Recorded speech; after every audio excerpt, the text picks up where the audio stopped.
Today is National Arbor Day, and we have a proclamation that we have declared Arbor Day in Brookhaven as well. As you know, in 1872, Sterling Morton proposed to the Nebraska Board of Agriculture that a special day be set aside for the planting of trees.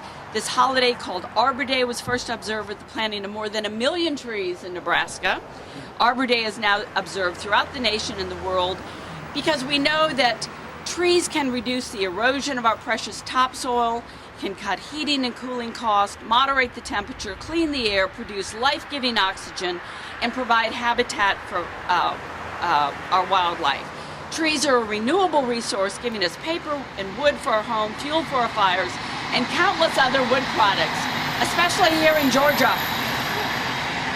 Trees in our city, we know, increase our property values, enhance the economic vitality of business areas, and beautify our community.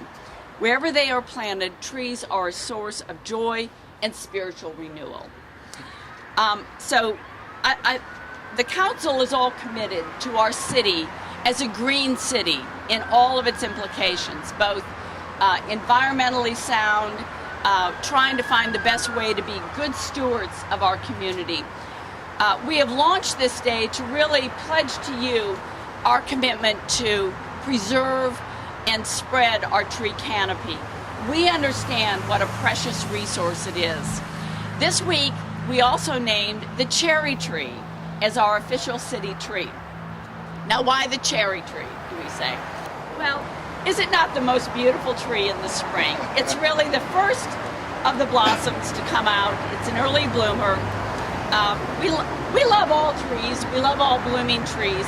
But today we're going to plant 3 Kwanzan cherry trees provided in partnership with Trees Atlanta as a symbol of our commitment to plant trees throughout our parks, gateways, and along some of our roadways as well. I have been suggesting this really since the city began because I think it's a way to both beautify our city and it can also be a brand of our city, give us a very distinctive look. We hope to eventually plant enough trees that we too, it'll take us a century to catch up with Macon, but we think we can have festivals around it. If you've ever been in Washington or Macon or Japan or some beautiful places where you walk under the shade of a canopy of trees, it's really quite magical and beautiful. So I envision that this is what we can have in our parks and along our roadways. So that's the vision. Now, we also are doing some other things in the city. We are rewriting our tree ordinance as a way to both clarify it. Our tree arborist is with us today as a way to make sure that we're really doing the best thing possible to preserve our trees and encourage the planting of more trees. We just launched a Keep Brookhaven Beautiful campaign that started with the cleanup of the North Fork of Peachtree. Because the cherry tree has long been a sign of international goodwill. Most of you know that the original trees in Washington were a gift from the country of Japan as a sign of peace and goodwill. I've been talking with, I had the occasion to meet our Consul General here, and he too loves cherry trees, I believe. And so I asked him to come to this ceremony, and I'd like to introduce Consul General Katsushinaga, and if you'd just like to say a word or two. Hello, good morning everybody. Thank you very much for inviting me to this very important cherry planting ceremony, and I'm very happy to be here.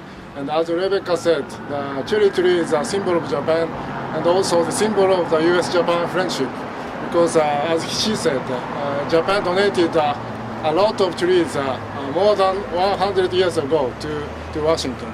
And over the 100 years, the cherry tree have grown up to be a symbol of a US-Japan friendship. And now I hope the same thing will happen here. And cherry trees being planted here can be a symbol of the friendship between the city of Brookhaven and Japan. Thank you very much.